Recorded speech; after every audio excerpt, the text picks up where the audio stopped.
Welcome to our next class. तो आज देखते हैं हम लोग चैप्टर का अंत भाग जो है कि हेस का स्थिर ऊष्मा संकलन नियम। हेस का स्थिर ऊष्मा संकलन नियम, ऊष्मा संकलन नियम। तो हेस का स्थिर ऊष्मा संकलन नियम को एक वैज्ञानिक हेस द्वारा एक नियम प्रतिपादन किया गया जिसे कि हेस का स्थिर ऊष्मा संकलन नियम कहते हैं। इन्होंने यह बताया कि कोई रासायनिक अभिक्रिया एक यानी दो या दो से अधिक विधियों द्वारा संपन्न होती है, तो उस स्थिति में प्रत्येक विधि में अवशोषित या उत्सर्जित ऊष्मा का मान एक समान रहता है, यानी अलग अलग नहीं रहता है, लगभग एक समान रहता है। जैसे आपका एग्जाम्पल रहता है कि कार्बन डाइऑक्साइड में बदलना, यानी कार्बन डाइऑक्साइड में बदलना या कार्बन डाइऑक्साइड में बदलना दो विधियों द्वारा संपन्न होती है। कि पहला विधि द्वारा यानी प्रथम विधि में यानी विधि एक में आपका यह कार्बन जो है ऑक्सीजन से सीधा क्रिया कर कार्बन डाइऑक्साइड में कन्वर्ट हो जाता है, यानी कार्बन जो डायरेक्ट ऑक्सीजन से क्रिया कर कार्बन डाइऑक्साइड में परिवर्तित हो जाता है। तो इस दौरान मुक्त ऊर्जा का मान जो है यानी जो ऊर्जा या ऊष्मा उत्सर्जित होती है वह 393.5 किलो जूल होता है। कार्बन जो है डायरेक्ट कार्बन डाइऑक्साइड में बदलती है, तो 393.5 किलो जूल जो है ऊर्जा मुक्त होती है। और दूसरा विधि में द्वितीय विधि में जो है आपका सेकेंड मेथड में ये कार्बन डाइऑक्साइड जो है वह डायरेक्ट नहीं बनता, अपितु दो चरणों में संपन्न होता है। दूसरा विधि में ये दो चरणों में संपन्न होता है कि पहला चरण में यह कार्बन ऑक्सीजन की कम मात्रा से क्रिया कर कार्बन मोनोऑक्साइड बनाता है। फिर ये कार्बन मोनोऑक्साइड फिर जो बचा हुआ ऑक्सीजन रहता है उससे क्रिया कर कार्बन डाइऑक्साइड बनाता है।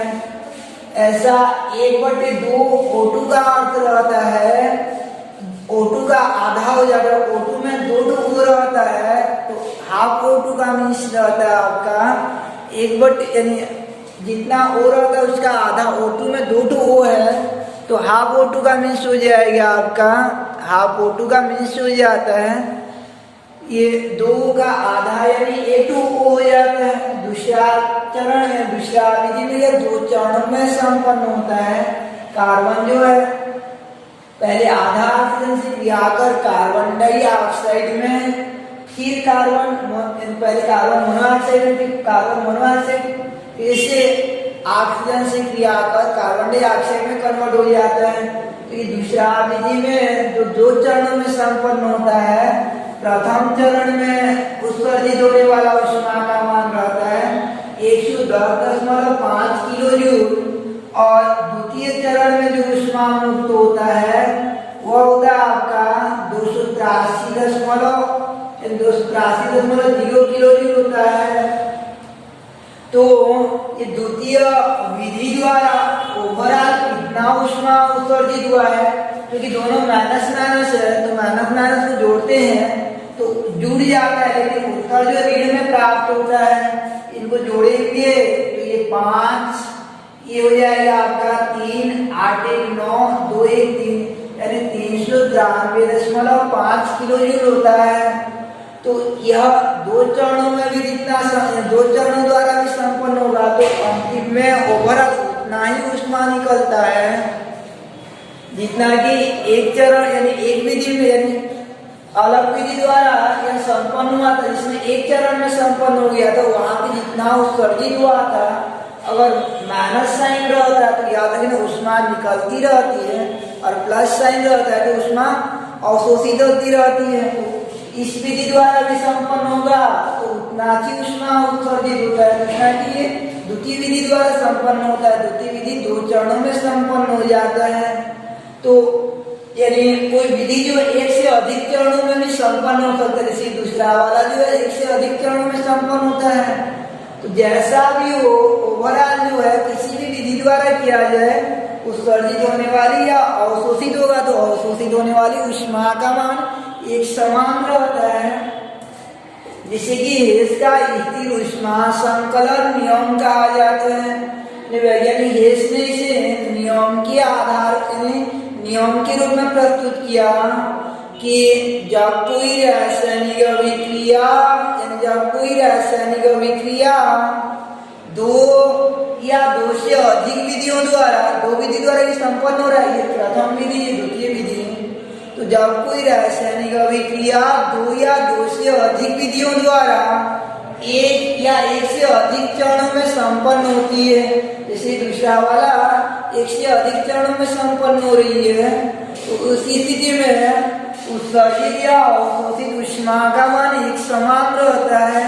जैसे कि हेस का स्थिर ऊष्मा संकलन नियम कहते हैं कि हेस के नियमानुसार इन्होंने नियम क्या प्रस्तुत किया कि जब कोई रासायनिक अभिक्रिया 2 या 2 से अधिक चरणों जब कोई रासायनिक अभिक्रिया 2 या 2 से अधिक विधियों द्वारा एक या एक से अधिक चरणों में संपन्न होती है, तो प्रत्येक विधि में अवशोषित या उत्सर्जित ऊष्मा का मान एक समान होता है, जिसे कि हेस का स्थिर ऊष्मा संकलन नियम कहते हैं। यानी स्थिर होता है, ऊष्मा नहीं बदलता, उतना निकलता है या अवशोषित होता है, जिसे कि हेस का स्थिर ऊष्मा संकलन नियम कहते हैं कि जब कोई रासायनिक अभिक्रिया 2 या 2 से अधिक विधियों द्वारा संपन्न होता है, तो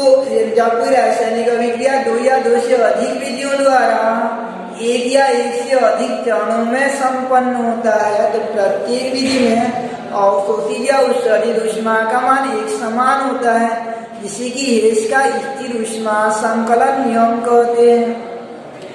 जैसे एक व्यक्ति रहता है आपका, जैसे किसान है और अपने खेत के धान को कटाना चाहता है, तो खेत में जो धान लगा है उसको 2 तरीके से कटा सकता है।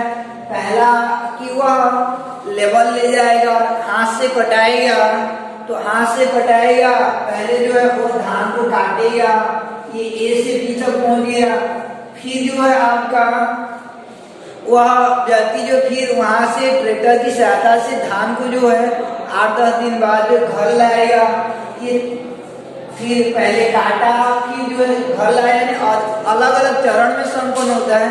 फिर खलिहान में रखेगा, उसके बाद मिसाई करेगा, और लास्ट में वो उत्पाद में बदलता है। तो पूरा घर तक पहुंचते पहुंचते उसको 2-3 चरण करना पड़ता है, काटना पड़ता है, फिर यानी लाना पड़ता है, मिसाई करना पड़ता है, और अंत में घर पहुंचता है। ये एक विधि हो गया जो 1 से अधिक चरणों में संपन्न हो रहा है। और दूसरा क्या हो जाता है, वो व्यक्ति डायरेक्ट जो है हार्वेस्टर घुसा देता है अपने खेत में जो है, और कटाई करके डायरेक्ट घर ले आता है। तो डायरेक्ट घर ले आएगा तो डायरेक्ट जो है घर पहुंच जाता है। तो पहला विधि जो है 1 से अधिक चरण में संपन्न हुआ, और दूसरा वाला डायरेक्ट 1 चरण में संपन्न हो जाता है। तो कुल किसमें ज्यादा खर्चा होगा, यानी कटाई करेगा हाथ से, फिर प्रोसेस करेगा, उसमें ज्यादा खर्चा होगा हार्वेस्टर वाला में। तो याद रखना दोनों में लगभग समान खर्चा होता है। तो ऐसा ही हेस का नियम रहता है कि जिस विधि द्वारा भी अभिक्रिया को संपन्न करवाया जाए, अवशोषित या उत्सर्जित होने वाला ऊष्मा का मान एक समान रहता है, इसी की हेस का स्थिर ऊष्मा संकलन नियम कहते हैं। इस प्रकार से हेस का नियम क्या हो जाता है आपका, यानी हेस का नियम क्या हो जाएगा कि जब कोई रासायनिक अभिक्रिया 2 या 2 से अधिक चरणों जब कोई रासायनिक अभिक्रिया दो या दो से अधिक विधियों द्वारा एक या एक से अधिक चरणों में संपन्न होती है तो प्रत्येक विधि में अवशोषित या उत्सर्जित ऊष्मा का मान एक समान रहती है, जिसे कि हेस का स्थिर ऊष्मा संकलन नियम कहते हैं। ये कार्बन डाइऑक्साइड का एग्जाम्पल हो जाएगा। यह नियम जो ऊर्जा संरक्षण नियम के अनुकूल होता है, यानी ऊर्जा संरक्षण नियम के अनुकूल होता है। अब देखते हैं हेस के स्थिर ऊष्मा संकलन नियम का गणितीय व्याख्या को, यानी हेस के स्थिर ऊष्मा संकलन नियम की गणितीय व्याख्या को। अब देखते हैं हेस के स्थिर ऊष्मा संकलन नियम की गणितीय व्याख्या।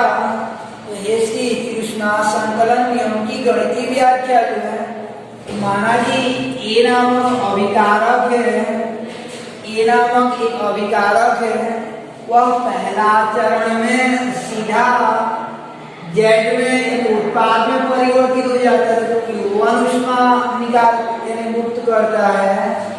ये जो है डायरेक्ट जेड में बदलता है तो Q1 ऊष्मा निकालता है, ये पहला चरण पहला विधि में जो है। और दूसरा विधि में क्या होता है कि ये जो है बी में बदलता है तो उसमें Q1 ऊष्मा निकालना पड़ता है, यानी उतना ऊष्मा उत्सर्जित हो जाता है और फिर वह बी से सी में जाता है और फिर सी से जेड में जाता है तो Q3 ऊष्मा जैसे मुक्त करता है। तो द्वितीय चरण में जो है ये जो है पहले बी में जाता है तो Q1 ऊष्मा, बी से वह सी में जाता है तो Q2 ऊष्मा और सी से वह फिर जेड में जाता है तो Q3 ऊष्मा निकलता है। यदि आपका Q1 plus Q2 plus Q3 equal to Q2 हो, यानी इन तीनों का योगफल को अगर हम लोग Q2 मानेंगे, इन तीनों का योगफल को अगर Q2 मानेंगे तो हेस के नियमानुसार, तो हेस के नियमानुसार क्या हो जाता है आपका, हेस के नियमानुसार आपका ये Q1 किसके बराबर हो जाता है कि ये Q2 के बराबर हो जाता है कि एक चरण में जितना ऊष्मा उत्पन्न होता है एक से अधिक चरणों में भी दूसरा विधि में संपन्न होगा तो उतना ही ऊष्मा निकलता है। तो इस नियमानुसार आपका Q1 इक्वल टू Q2 हो जाता है, यानी Q1 बराबर हो जाता है आपका Q2 के बराबर। यानी हेस के स्थिर ऊष्मा संकलन नियम की गणितीय व्याख्या में कि पहला जो है आपका, यानी ये पहला कि आपका माना कि अभिकारक ए उत्पाद जेड में परिवर्तन प्रथम विधि में सीधे होती है, उत्पाद ए का जेड में परिवर्तन प्रथम विधि में सीधे होती है जिससे उत्पन्न ऊष्मा कैपिटल Q1 है। तो अर्थात H/Z Q1 तथा द्वितीय विधि में अभिकारक ए क्रमशः बी व सी से होते हुए जेड में परिवर्तित होती है जिससे क्रमशः Q1 Q2 व Q3 ऊष्मा उत्सर्जित होती है। अर्थात H/B plus Q1 B/C plus Q2 और C/Z प्लस Q3। यदि Q1 plus Q2 plus Q3 equal then Q2 हो तो हेस के नियमानुसार, यानी इस नियमानुसार क्या हो जाता है आपका Q1 इक्वल देन हो जाता है Q2, यानी Q1 जो है Q2 के बराबर हो जाता है। इसे हेस का स्थिर ऊष्मा संकलन नियम कहते हैं। यानी दूसरा चरण में Q1 Q2 और Q3 ऊष्मा निकलती है तो वो Q2 के बराबर हो तो ये Q2 किसके बराबर हो जाता है, पहला विधि जो में जो Q1 उत्सर्जित होता है उसके बराबर हो जाता है। तो ये हेस के नियम का गणितीय व्याख्या हो जाता है। अब देखते हैं हम लोग कि हेस का नियम जो वास्तव में सत्य है अथवा नहीं। तो हेस के स्थिर ऊष्मा संकलन नियम की सत्यापन, यानी हेस का स्थिर ऊष्मा संकलन नियम का सत्यापन करते हैं कि हेस का स्थिर ऊष्मा संकलन नियम का सत्यापन किया जाता है कि वास्तव में यह हेस का नियम जो है वो सत्य है अथवा नहीं, इसका सत्यापन करते हैं। तो हेस के नियम का सत्यापन करने के लिए ये माना जाता है पहले कि माना कि हेस का नियम सत्य नहीं है, ये माना जाता है। हेस का नियम सत्य नहीं है ऐसा मानेंगे हम लोग, फिर एक कथन को जो हम लोग गलत साबित करेंगे, माना कि हेस का नियम सत्य नहीं है ऐसा बोल देंगे, फिर उसको हम लोग गलत साबित करेंगे, गलत प्रूफ करेंगे, जो हम लोग बोले वो गलत है बोल के, तो हेस का नियम सत्य नहीं है ऐसा मानेंगे, इसका नियम असत्य है ऐसा मानेंगे, फिर उसको असत्य साबित करेंगे, तो असत्य को असत्य साबित करेंगे, यानी हेस का नियम असत्य ऐसा बोलेंगे, फिर वह असत्य कथन है ऐसा साबित कर देंगे हम लोग, तो असत्य का असत्य सत्य हो जाता है, तो हेस का नियम भी सत्य हो जाता है। इस प्रकार से सिद्ध करेंगे, तो विरोधाभास से सिद्ध किया जाता है इसको कि माना कि हेस का नियम सत्य नहीं है, यानी माना कि हेस का नियम सत्य नहीं है, तो इसको गलत साबित करेंगे। हेस का नियम सत्य नहीं है एक कथन को गलत साबित करेंगे हम लोग, तो माना कि हेस का नियम सत्य नहीं है। हेस का नियम क्या कहता है? Q1 बराबर Q2 ऐसा बोलता था, तो हेस का नियम सत्य नहीं है तो कैसा होगा? माना कि हेस का नियम सत्य नहीं है तो क्या होगा? अर्थात Q1 बराबर नहीं है Q2 के। इसको हमको गलत साबित करना है कि हेस का नियम सत्य नहीं है, तो अर्थात Q1 not equal to Q2, यानी Q1 जो है Q2 के बराबर नहीं है ऐसा सत्य करना है। तो Q1 Q2 के बराबर नहीं है, माना कि हेस का नियम सत्य नहीं है, तो Q1 not equal to Q2। अब दोनों पक्षों में क्या करते हैं? Q1 यानी Q2 को घटा देते हैं। तो एक मिनट कि माना कि हेस का नियम सत्य नहीं है तो Q1 not equal to Q2 होगा, Q1 Q2 के बराबर नहीं है, तो कैसा होगा? या ऐसा होगा कि Q1 बड़ा होगा Q2 से या Q1 छोटा होगा Q2 से, यानी Q1 बड़ा हो जाएगा Q2 से या छोटा हो जाएगा, बराबर नहीं है बोला तो या तो बड़ा होगा या छोटा होगा, तो हम लोग इसे बड़ा है लेकर बनाना चाहते हैं। माना कि हेस का नियम सत्य नहीं है, यानी Q1 not equal to Q2 है, तो Q1 अर्थात Q1 बड़ा है Q2 से ऐसा ले जाते हैं।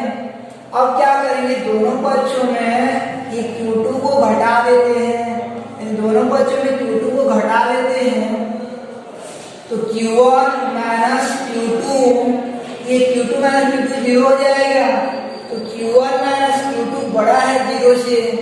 अगर इस दिशा में हम लोग जाते हैं, ए से जेड में गए थे तो Q1 निकला था, और ए से यानी इस दिशा से जाएंगे ए से जेड में तो Q2 निकला है। मान लीजिए हम लोग इस जेड से वापस आते हैं, ये जेड से वापस ए तक आते हैं, तो यहाँ पे जो ऊष्मा निकलेगा वो माइनस Q2 हो जाएगा, जो ऊष्मा रहेगा वो माइनस Q2 हो जाएगा, क्योंकि इस दिशा में जा रहे हैं तो Q1 होगा, सॉरी Q2 होगा, उल्टा दिशा में आएंगे तो माइनस Q2 हो जाता है। तो इस प्रकार अगर हम लोग एक राउंड पूरा जाएंगे, ऐसे करके घूमेंगे, तो ऐसे करके घूमेंगे तो कुल मिला कितना ऊष्मा निकलेगा? Q1 प्लस माइनस Q2, पूरा एक राउंड घूमेंगे तो Q1 प्लस माइनस Q2, यानी ये होगा आपका Q1 माइनस Q2 होगा। तो एक राउंड पूरा घूमेंगे तो कितना ऊष्मा निकलेगा? Q1 माइनस Q2, और यहाँ पे देख रहे हैं हम लोग Q1 माइनस Q2 बड़ा है जीरो से, तो एक राउंड पूरा घूमेंगे ना तो कुछ न कुछ ऊष्मा निकलती है जो कि शून्य से बड़ा होती है, यानी एक राउंड पूरा घूम जाते हैं हम लोग तो ऊष्मा निकलती है। और ऊष्मागतिकीय प्रथम नियम क्या कहता है कि ऊष्मा न तो उत्पन्न होती है न ही नष्ट होती है, तो ये Q1 बड़ा है Q2, वो क्या होगा कि अगर ऐसा होगा तो ऊष्मागतिकीय प्रथम नियम गलत होगा, क्योंकि ऊष्मागतिकीय प्रथम नियम गलत नहीं है, तो ये वाला गलत होगा, ये वाला गलत होगा, तो ये ऊपर वाला गलत है, ये ऊपर वाला गलत, ये वाला गलत है, तो ये वाला भी गलत हो जाएगा। Q1 बराबर नहीं है Q2 ऐसा माने तो ये गलत है, तो ऊपर वाला भी गलत होगा। हेस का नियम सत्य नहीं है, ये गलत है, तो क्या सही हुआ, हेस का नियम सत्य है ऐसा हो जाता है। यानी ये Q1 minus Q2 greater than 0 हो जाता है, जो कि उष्मागतिकी के प्रथम नियम के विरुद्ध है, प्रथम नियम के प्रतिकूल है, प्रथम नियम के प्रतिकूल है। यानी यह जो हम लोग निकाले हैं इतना दूर तक, अगर ऐसा होगा प्रत्येक राउंड में अगर ऊष्मा निकलता जाएगा तो हमको बहुत सा ऊष्मा मिल जाएगा। जबकि ऊष्मागतिकीय प्रथम नियम क्या कहता है, ऊष्मा न तो उत्पन्न होता है न ही नष्ट होता है, केवल एक रूप से दूसरे रूप में रूपांतरित होता है। तो ये ऊष्मागतिकीय प्रथम नियम सही है, इसलिए ये वाला कथन क्या आपका गलत है। ये कथन गलत है तो ऊपर वाला गलत होगा, तो ये वाला गलत है तो ये वाला गलत है, तो ये वाला गलत है, यानी सत्य नहीं है, ये गलत है। तो क्या होगा कि हेस का नियम सत्य है। अतः क्या लिखेंगे, क्योंकि यह ऊष्मागतिकीय प्रथम नियम के प्रतिकूल है, अतः हेस का नियम सत्य है। हेस का नियम सत्य है, हेस का नियम का सत्यापन हो जाता है। तो ये हेस का नियम का सत्यापन में क्या मानते, माना कि हेस का नियम सत्य नहीं है, अर्थात Q1 not equal to Q2, यानी Q1 ग्रेटर देन Q2 हो जाता है, तो Q1 माइनस Q2 बड़ा है 0 से हो जाता है। तो प्रत्येक राउंड में जो है ऊष्मा निकलती जाएगी, जो कि ऊष्मागतिकीय प्रथम नियम के प्रतिकूल हो जाती है। इसलिए सभी जो हम लोग कल्पना किए ये गलत है, इसलिए क्या हो जाएगा आपका हेस का नियम सत्य हो जाता है। तो इस प्रकार से हेस का नियम का सत्यापन हो जाता है कि यानी हेस के नियम का सत्यापन में माना कि हेस का नियम सत्य नहीं है ऐसा मान लेते हैं, यानी Q1 बराबर नहीं है Q2 से ऐसा मान लेते हैं। उसके बाद जो है ये Q1 बराबर नहीं है Q2 से, फिर Q1 बड़ा है आपका Q2 से ऐसा हो जाता है, यानी वहाँ पे बराबर नहीं है होगा शब्द, और अर्थात Q1 बड़ा है Q2 से, और लास्ट में Q1 माइनस Q2 बड़ा है 0 से, जो कि ऊष्मागतिकीय प्रथम नियम का प्रतिकूल है, अतः हेस का नियम सत्य नहीं है। तो इस प्रकार ये चैप्टर समापन होता है आपका।